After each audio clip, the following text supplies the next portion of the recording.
મિત્રો, અત્યારે કેબીસીના એપિસોડમાં આપણે આપણા ગુજરાતનો એક છોકરો ગયો તે અત્યારે ખૂબ વાયરલ થઈ રહ્યો છે. કેબીસીના એપિસોડમાં અમિતાભ બચ્ચન સાથે એક બાળકે એવા જવાબો આપ્યા કે ખુદ બિગ બી પણ ચોંકી ગયા હતા.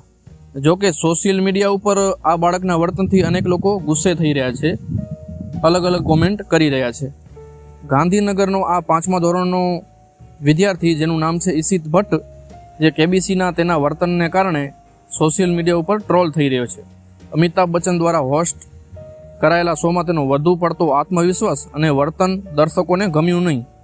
અમિતાભ બચ્ચન સાથેનો તેનો વ્યવહાર દર્શકોને ગુસ્સે કરી રહ્યો છે. સોશિયલ મીડિયા ઉપર લોકો આ બાળકના ઉછેર પર સવાલ ઉઠાવી રહ્યા છે. દરમિયાન અમિતાભ બચ્ચનનું તાજેતરનું ટ્વીટ પણ વાયરલ થયું છે. 13 ઓક્ટોબરના રોજ રાત્રે 12:14 વાગે અમિતાભ બચ્ચને એક પોસ્ટ મૂકી છે. એમાં લખ્યું છે કે કંઈ કહેવા માટે નથી, બસ સ્તબ્ધ. આ પોસ્ટ ઉપર પ્રતિક્રિયા આપતા ચાકોએ કેબીસી પર તેના વર્તનના કારણે સમાચારમાં રહેલ બાળકનો એક વિડીયો શેર કર્યો છે. તેમણે અલગ અલગ જાતના કોમેન્ટ્સ કર્યા છે, જે તમે અહીં જોઈ શકો છો. હું તે કોમેન્ટ્સ વાંચી શકતો નથી, એવા કોમેન્ટ્સ છે.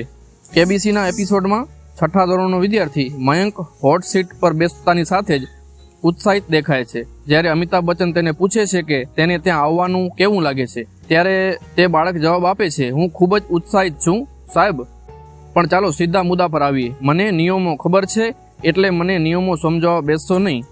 આ સાંભળીને બચ્ચન સાહેબ સ્મિત કરે છે અને રમત શરૂ કરે છે. મયંક પહેલાં કેટલાક પ્રશ્નોનો જવાબ ઝડપથી આપે છે, જેમ કે સામાન્ય રીતે સવારે શું ખાવામાં આવે છે. તે સાચો જવાબ આપે છે, નાસ્તો. પરંતુ 5મા પ્રશ્ન પર જેવો ત્યારે પહોંચે છે, તેનો અતિશય આત્મવિશ્વાસ તેને દગો આપે છે. 5મો પ્રશ્ન એવો હતો કે વાલ્મીકી રામાયણનો પહેલો અધ્યાય કયો છે, જેમાં વિકલ્પો હતા બાલકાંડ, અયોધ્યાકાંડ, કિષ્કિંધાકાંડ અને સુંદરકાંડ. મયંક તરત જ વિચાર્યા વિના ઝડપમાં જ વિકલ્પ બી જવાબ આપે છે. વિકલ્પ બી છે અયોધ્યાકાંડ. તો અયોધ્યાકાંડ લોક થઈ ગયો હતો અને કમ્પ્યુટરે તે જવાબ ખોટો જાહેર કર્યો, કારણ કે સાચો જવાબ હતો વિકલ્પ એ, બાલકાંડ હતો. મયંક સેફ્ટી નેટ 10,000 રૂપિયા સુધી પહોંચ્યો ન હોવાથી તેને ખાલી હાથે ઘરે પાછા ફરવું પડ્યું હતું.